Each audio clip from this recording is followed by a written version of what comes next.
If you've ever stumbled across a website promising timeless craftsmanship and decades of heritage, you know how tempting it can be to hit that buy button. But with Harper Lane, the question is, are we looking at a true premium leather brand or just a story dressed up to sell? HarperandLane.com presents itself as a sophisticated, long-standing company specializing in handcrafted leather goods, with everything from minimalist wallets and stylish handbags to sleek travel accessories.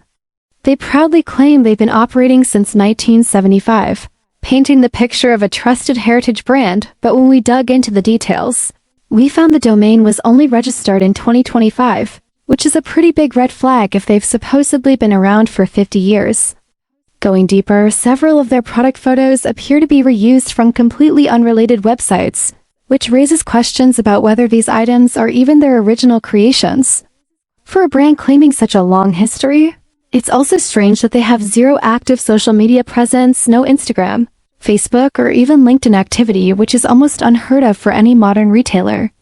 Then there's the review situation. Their own site is full of glowing 5-star ratings praising the quality and craftsmanship, yet we couldn't find a single independent review on Trustpilot, Jabber, or any major consumer feedback platform. All of this doesn't automatically mean Harper Lane is a scam, but it does make their story far less convincing than their sleek marketing suggests. So while the site looks polished and the products seem appealing, the inconsistencies in their history, imagery, and online presence are enough to make any careful shopper think twice before placing an order.